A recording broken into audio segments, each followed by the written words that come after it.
laid to rest. In my 20s, I worked in construction as a laborer.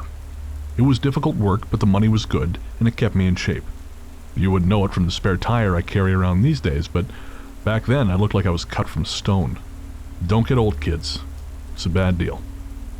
Anyways, my time on the construction crew wasn't just the time of my life where I most resembled that old Bob Seger song. It was also when I had my one and only experience with the paranormal. One hot summer, we had to dig up the connector pipe running from the municipal water main to a church that's been in our city for a very long time. How long, you ask? Well, I don't know exactly, but I do know that from around 1100 to 1800-ish, the church's front garden functioned as a graveyard for the wealthy, and I know that because we started turning up bones as we dug. My brother-in-law works as a funeral director, and he told me that it usually takes around 100 years for bones to turn to dust, but the bones we were turning up, with an excavator, no less, were preserved by the clay-like soil in which they'd been buried. Watching those bodies emerge from the soil ahead of the excavator's blade was a disturbing experience. All the connective tissue was long gone, of course, so it was almost like a wave of dirt and muddy bones rising up at you. Some of the latter sheared in half by the brute force of the machinery. Being the new guy, it became my job to separate the bones from the earth, brushing them as clean as I could and putting them on a sheet of cardboard until the archaeologists could take over when they arrived. It was them who filled me in on the history of the area. Now, I'm not a superstitious person, but the longer I worked on those bones, the more I felt as though I was being watched, and I don't mean by my coworkers. These invisible observers started to become more bold and more visible. From the corner of my eye, I could see two people standing next to the hole we'd ripped in the earth. The moment I turned back to look at them, they disappeared. When they first became visible, it seemed like they were upset. They would gesticulate angrily. But it seemed like the more they saw how careful I was being, the more comfortable they were with my being there. These people would appear a few more times, sometimes even in the backseat of my car when it was empty. But as soon as the bones were again laid to rest, the spirits seemed to go with them. Rumble underground. Let me preface this story by saying that I'm not a flighty person. I don't believe in the power of crystals, chakras, or psychics, but I do believe in the validity of personal experience, and so I am conflicted. You see, my boyfriend and I live in the UK, and a few years back decided we needed a little getaway, so we booked an Airbnb in a remote part of the country. On one of our long walks, we came across a small church and graveyard not terribly far from our cottage. As someone with an interest in genealogy, graveyards have always interested me, and so we detoured through to check out the stones. About midway through the graveyard, one particularly large cast iron marker caught my attention. Most of it was webbed, with the inscription at the bottom badly faded. I leaned in to try and read what was written there, and that's when I heard the rumble. It was deep and heavy, but quiet too.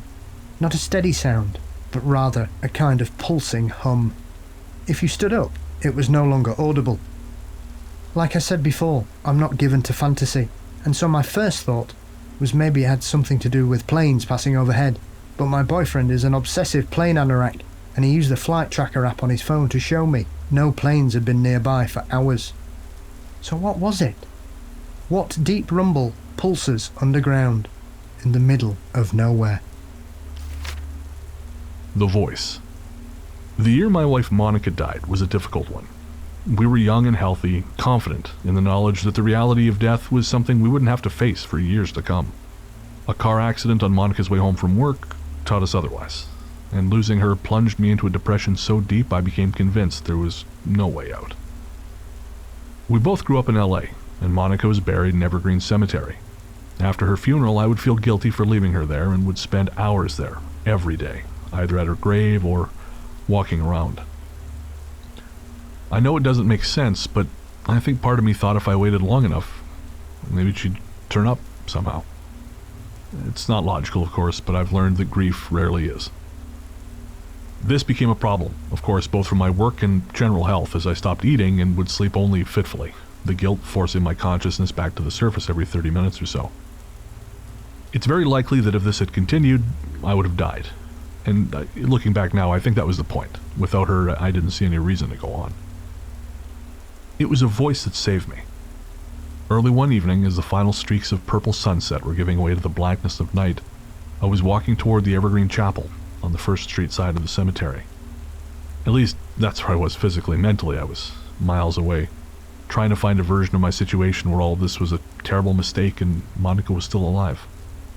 As I approached the chapel, a woman's voice penetrated the fog around me. She called my name, so softly that at first I believed I'd imagined it.